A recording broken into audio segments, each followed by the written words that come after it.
नमस्कार साथियों, मैं प्रशांत पाल उपस्थित हूँ आप सभी के लिए एक सुंदर सी कहानी के साथ। साथियों, आज की ये कहानी मैं डेडिकेट करूँगा अपने पिता को। पिता एक ऐसा इंसान हमारे परिवार में जो अपने सपनों को, अपनी इच्छाओं को, अपनी भावनाओं को सबका गला घोंटकर अपने बच्चों के सपनों को आसमान की ऊंचाइयों तक ले जाने के लिए जो अथक मेहनत करते हैं, मैं सैल्यूट करता हूँ ऐसे पिता को। तो चलिए साथियों, चलते हैं कहानी की तरफ। यह स्टोरी शुरू होती है जब मैं घर से गुस्से में बड़बड़ाते हुए निकल आया था और बस स्टैंड की तरफ आगे बढ़ने लगा। मैं मन ही मन बड़बड़ा रहा था, पता नहीं कितने पैसे छुपा के रखे हैं, लेकिन मेरे लिए एक बाइक नहीं ले सकते। अब मैं यहाँ से चला जाऊँगा और तब तक वापस नहीं आऊँगा जब तक मैं खुद के पैसों से बाइक नहीं खरीद लेता। इतना सोच ही रहा था, तभी मेरे पैर में मुझे कुछ चुभने का एहसास हुआ। नीचे देखा तो समझ आया कि जल्दबाजी में पापा के जूते पहनाया हूँ।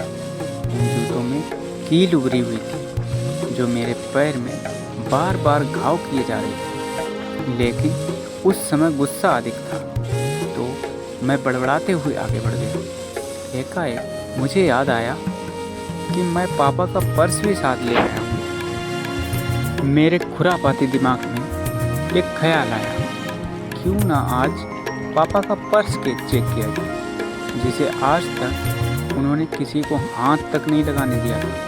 पता नहीं कौन सा खजाना छुपा है इस पर्स में जो किसी को हाथ तक नहीं लगाने देते। जब मैंने पापा का वह पुराना पर्स खोलकर देखा तो उसमें पैसे तो नहीं मिले, लेकिन पैसों की जगह पर एक डायरी रखी हुई थी। तब मैंने सोचा, ओह, तो यह खजाना छुपा रखा है। मैं समझ रहा था कि पापा ने लिखा होगा कि किस से कितने पैसे लेने हैं और किसको कितने पैसे दिए हैं, लेकिन मैं गलत था। जब मैंने उस छोटी सी डायरी का पहला पेज खोलकर देखा तो वहाँ पर जो लिखा था वह थोड़ा सीरियस कर देने वाला था। डायरी में जो लिखा था उसे पढ़ने के बाद मेरे चेहरे पर जो एक्सप्रेशन थे वो गायब हो चुके थे, क्योंकि डायरी में वैसा कुछ नहीं था जैसा मैं सोच रहा था। वहाँ पर उन पैसों का हिसाब लिखा हुआ था जो अलग अलग कामों के लिए अलग अलग लोगों से उधार लिए गए थे। उस लिस्ट में कंप्यूटर के नाम पर भी पैसे लिए गए थे। कुछ यूँ लिखा था, 50,000 बेटे के कंप्यूटर के लिए। ये वही कंप्यूटर था जिसे मैं आज तक यूज कर रहा हूँ, लेकिन मुझे यह पता नहीं था उस कंप्यूटर को ख़रीदने के लिए पैसे कहाँ से आए, लेकिन आज पता चल रहा था।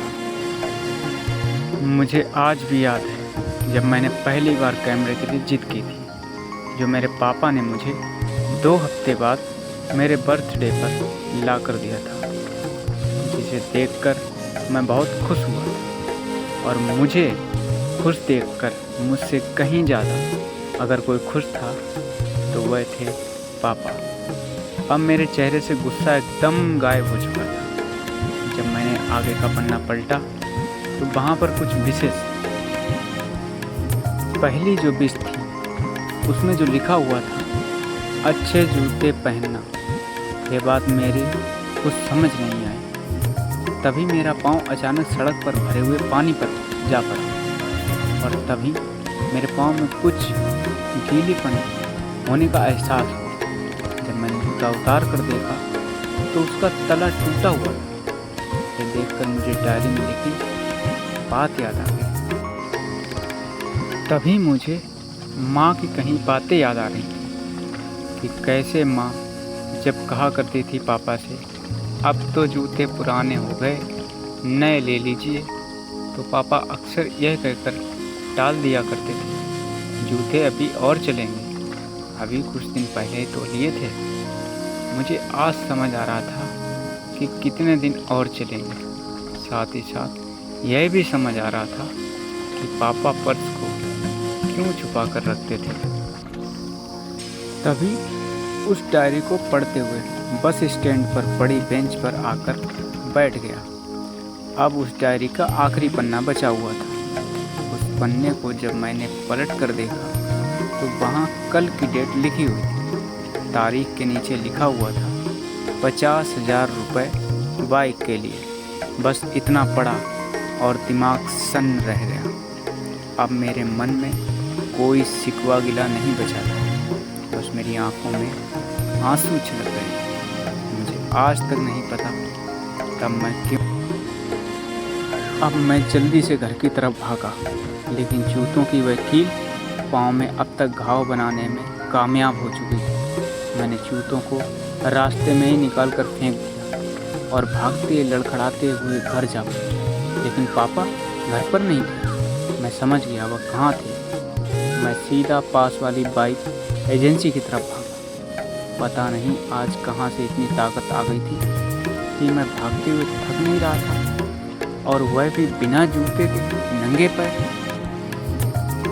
जैसे तैसे मैं बाइक एजेंसी पर पहुंचा। पापा वहीं थे। मैंने पापा को दौड़ कर गले लगाई और मेरी आंखों से आंसू रुकने का नाम ही नहीं ले रहे थे।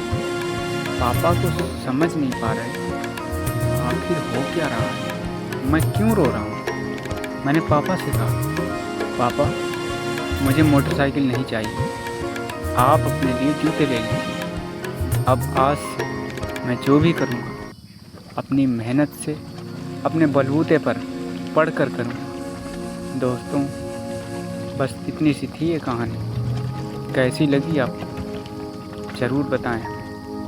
जय हिंद।